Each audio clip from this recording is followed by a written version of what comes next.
სახელითა მამისაითა და ძისაითა და წმინდისა სულისაითა. მადლობ ღმერთს, რომ დღეს ჩვენ ტაძარში სადღესასწაულო წირვა აღევლინა, შეიძლება ასე ითქვას.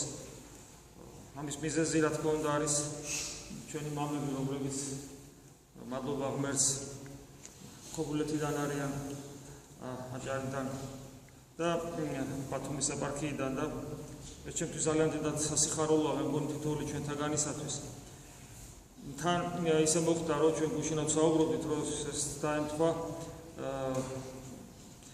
მეფე კონსტანტინესა და დედოფალი ელენეს ხსენების დღეს და გარკვეულწილად ეს ჩვენი ტაძრის დღესასწაულით არის, იმიტომ რომ ჩვენი ტაძარი არის რა ჯვრის ამაღლების ტაძარი, ჩვენ ვიცით, რომ ჩვენს ხარჯზე ყოველთვის გამოსახულნი არიან მეფე კონსტანტინე და დედოფალი ელენე. გარდა ამისა, მცხეთის ჯვრის დღესასწაულია და ასე რომ უფალმა ესე დღევანდელ დღეს, როცა ჩვენი ტაძრის დღესასწაულია გარკვეულწილად დაგვასაჩუქრა აი ამ ერთობლივი წირვით. საერთოდ სულიერი ცხოვრება ისეთი რამეა, რომელიც ძალიან დიდ სიფაქიზეს მოითხოვს ჩვენგან, ჩვენ ეს კარგად ვიცით და მიღმიერი სამყარო ხორციელი თვალით და ყოველგვარი აი სხეულებრივი გზნობის ორგანოებით არ აღიქმება. ის აღიქმება ორგანოთი, რომელსაც ქვია რწმენა, რომელსაც ქვია სულიერი თვალის სულის თვალი, ანუ გონება, რომელიც ანატომიური გულის ცოტა ზემოთ მდებარეობს ადამიანში, ესეა სხეულებრივად და ადამიანი ძალიან ხშირად ისე რომ ვერ უკეთებს, ვერ ახერხებს ვერბალიზაციას, გამოთქმას, წარმოთქმას, ლოგიკურ ანალიზს, ისე ხდება ხოლმე ადამიანის მიერ განცდა მიღმიერი სამყაროზე. ამიტომაც არის, რომ ის საიდუმლოებები, რომელიც ეკლესიაში აღესრულება, საკუთრივ საიდუმლოებები, რომლებიც არსებობს ეკლესიაში, შვიდი საეკლესიო საიდუმლოება და ღმერთთან ურთიერთობის საიდუმლოება, როგორც ასეთი, ანუ როგორიც არის ლოცვა, როგორიც არის საკუთარ ცოდვებთან ბრძოლა, ღმერთთან ურთიერთობა და ამ შემდეგ ბოლომდე განმარტებული, ბოლომდე გარდამოცემული არ არის, ამიტომაც არის ადამიანი ხშირად კითხულობს ამ ლიტერატურას და ვერაფერს ვერ იგებს, იმიტომ რომ სიტყვაში ამის გარდამოცემა შეუძლებელია.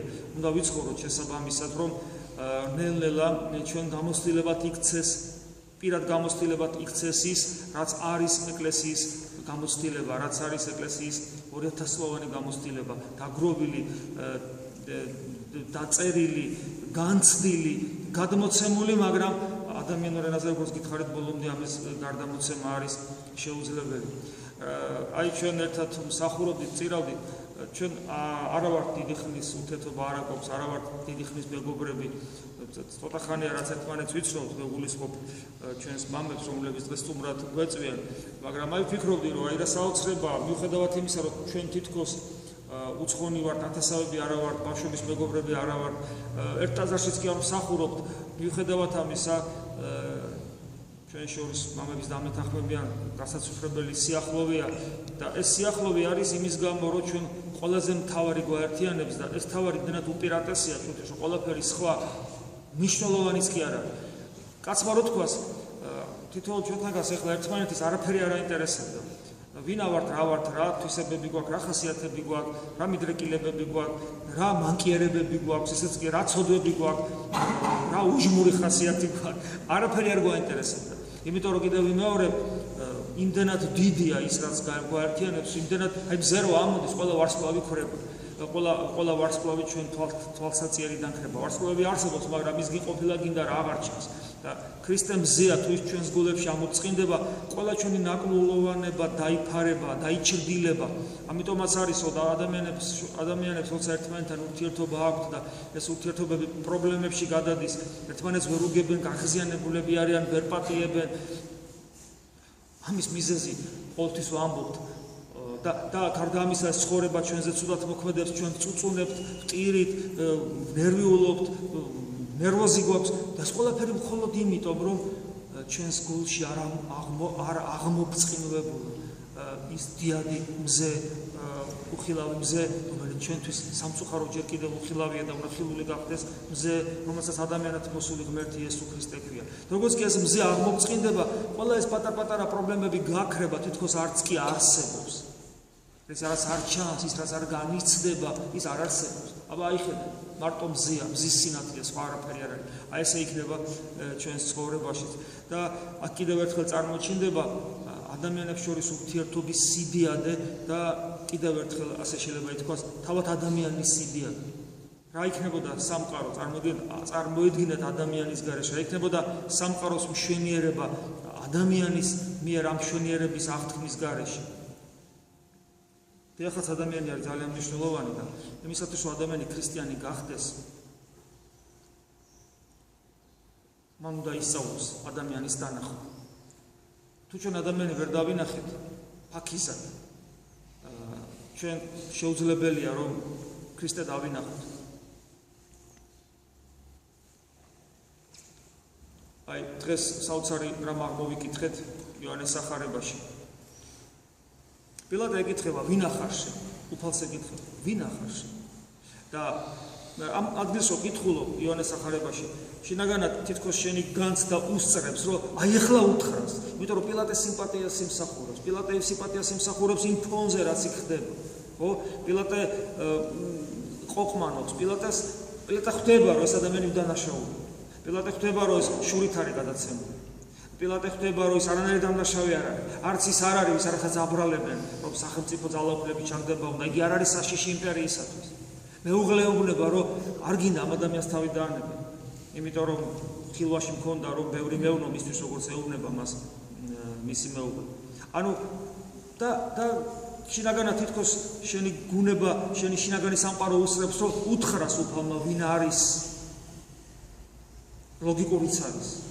მაგრამ უფალი დუმს. პილატე ეკითხება, ვინ ახარ შენ და უფალი დუმს.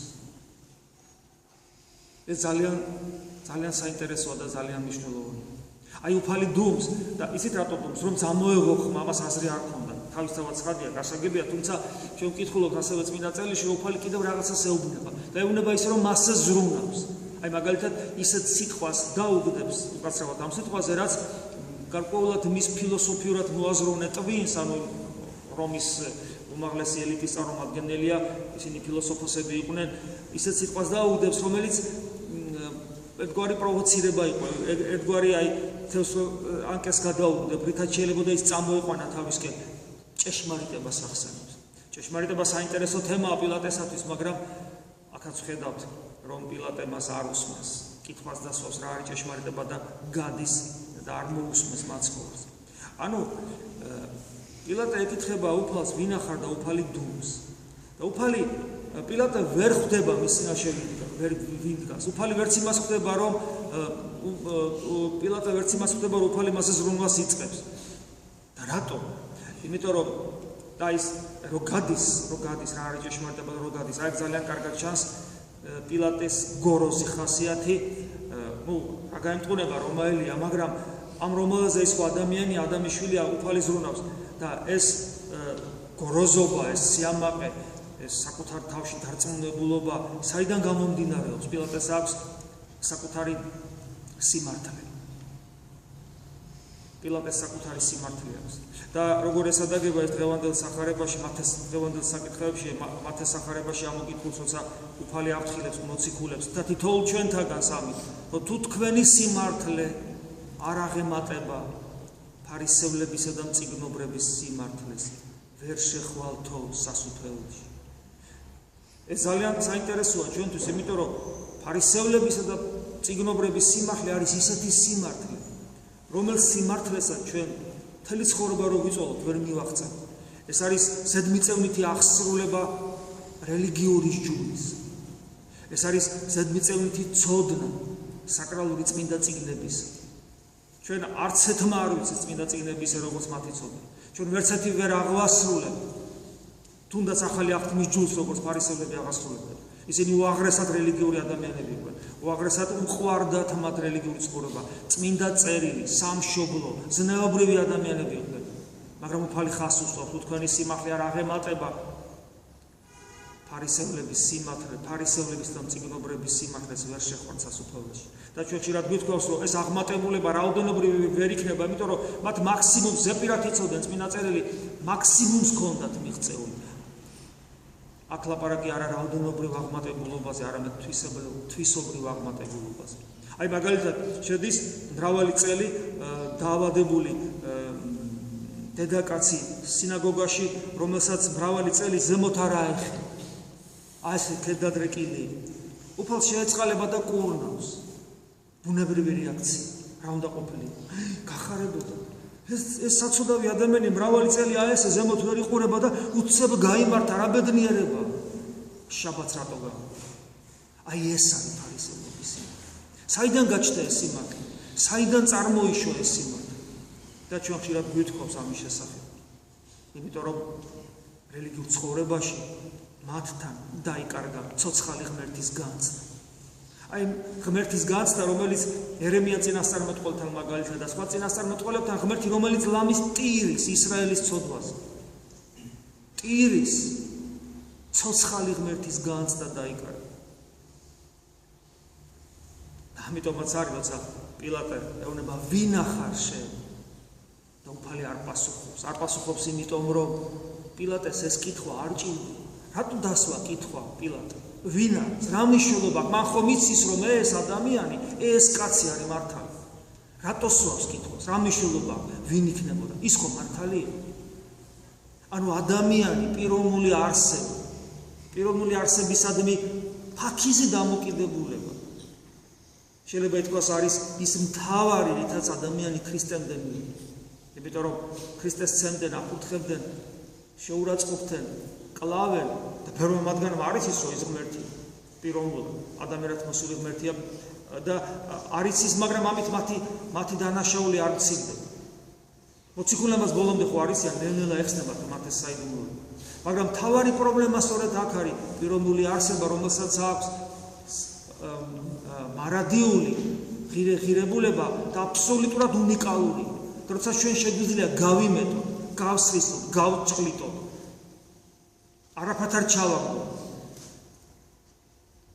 ეს ჩვენსა და ღმერთს შორის ისეთ გაუვალ ბარიერს ქმნის, რომ როგორი კეთილშობილიც არ უნდა ვიყო, როგორი ზნეობრივებიც არ უნდა ვიყო, როგორი სჯულის აღსრულებელიც არ უნდა ვიყო, როგორი ხშირად მაზიარებლებიც არ უნდა ვიყო, არაფერი არ გვეშველება.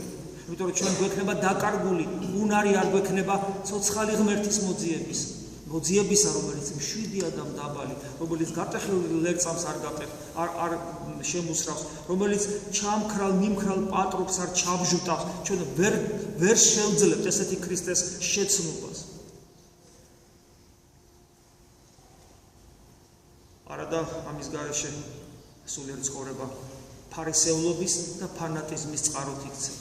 ამიტომაც არის, რომ სულ ბუდამ საუბრობთ და იმავეზე, რომ ვისწავლოთ ცოცხალი ღმერთის ძიება, ვისწავლოთ ქრისტესთან ურთიერთობა, ვისწავლოთ გონიერი ლოცვა. მართლმადიდებლობა უნიკალური ფენომენია ამ მხრივ. არც კათოლიციზმი, პროტესტანტიზმი ხო თავისთავად, არც ერთი სხვა რელიგია არ იძლევა იმის საშუალებას, რომ ცოცხალ პიროვნულ ღმერთთან გქონდეს ისეთი უშუალო ურთიერთობა, როდესაც ჩვენსა და ღმერთს შორის არანაირი ბარიერი არ არის, არანაირი ეს ბუფერული ზონა არ არის.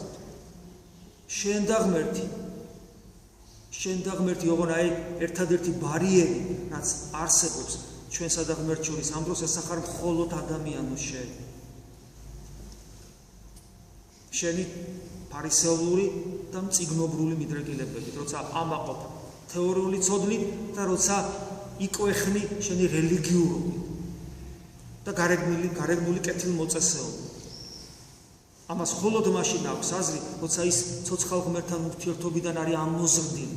თუ ის იქიდან არ ამოიზარდა და თუ თავისთავად ღირებულება მივანეჭე წიგნობრულ განათლებას და გარეგნულ სჯულს, მე ქრისტეს ყველად ყალიბდება, ჩემში.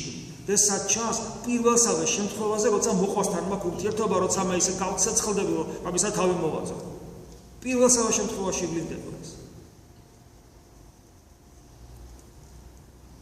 ვისწავლოთ გონიერი ლოცვა, ვისწავლოთ სულ ვიმეორებ, ვისწავლოთ უფალს შევწიროთ ჩვენი ცხოვრების ყველაზე, უпроსორეთ ჩვენი ცხოვრების ის ნაწილი, რომელიც გვეკუთვნის ჩვენ. ეს არის ერთადერთი ძილის პერიოდი.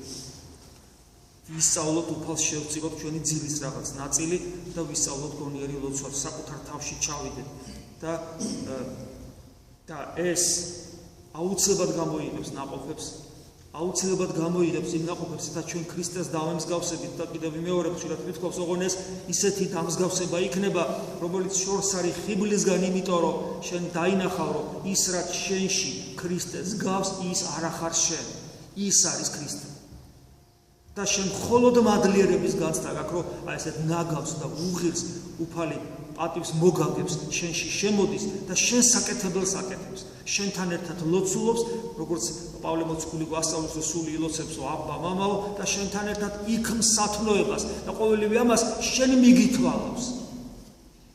და ეს საოცარი ფენომენი, რომ შენ არ ახარ, მაგრამ შენ მიგითვალავს, შენ არ გეკუთვნის, მაგრამ შენ მოგაკუთვნებენ, შენ აქედან გამომდინარე უღირსი ხარ, შეუძლებელია შენთვის ღმერთთან ყოფნა, მაგრამ ხდები ღირსი და შესაძლებლობა გეძლევა იყო ღმერთთან მარადისობაში. შენ ხარ ადამიანი მტვრისაგან მოზელილი, მაგრამ ხდები ღმერთი.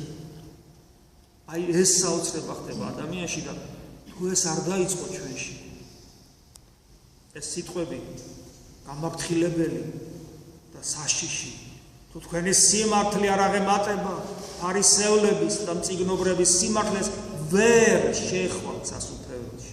იმიტომ რომ სასუფეველი ეს ისლამური სამოთხე კი არ არის, სადაც კომფორტს მოიწყო.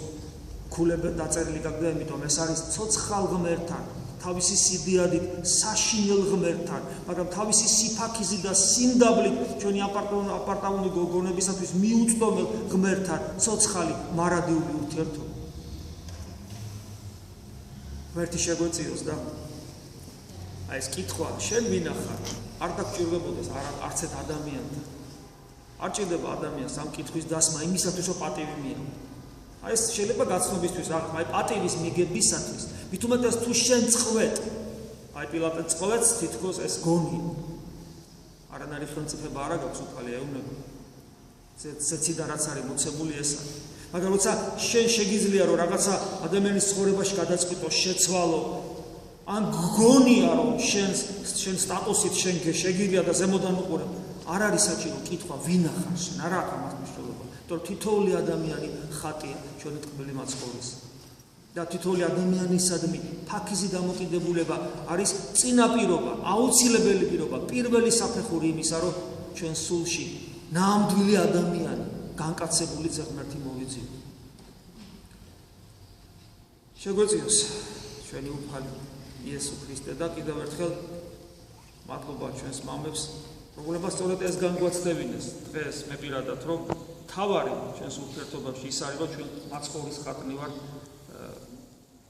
უარგისნი, მაგრამ მაინც თუმცა ხატი უარგისი არ არის, გავსებით უარგისნი ვარ და ხატი მოცემულობაა და კიდევ ერთხელ განგვაცდეინდა, რომ სწორედ თავარი ქრისტეს მიერ ერთობა და სიყვარულია, მას მარადიული პერსპექტივა აქვს და დანარჩენი მიწიერი, როგორც ახლა მე დარწმუნებული ვარ, არც ჩვენ სტუმარ მამაოს არ აღელვებდა ჩვენი მიწიერი რეალობები, არამედ თავარი ჩვენთვის სწორედ მაცხოვრისადმი, მაცხოვართან ყოფნა და ქრისტეს მიერი ურთიერთობა იყო, აი ეს ამის განცდა იყო ძალიან მნიშვნელოვანი დღეს და კიდევ ერთხელ, აი ჩვენ სამოთხე გქონდა ეხლა, მამებო საკუთრებულში, სამოთხე, იმიტომ რომ სამოთხე არ არის, როცა მშვიდობა, სიყვარულია, ერთობა, არაფერი არ გვაწუხებს, ეს არის სამოთხე ზუსტად. ხო და ეს სამოთხე წესით იღურება საკურთხევლიდან, იღურება ტაძრიდან და იღურება სამყაროში, მაგრამ სამყაროში არ არის ეს რაც იღურება ნათელი ღვთაებრივი არ არის მოძალადე. ხო?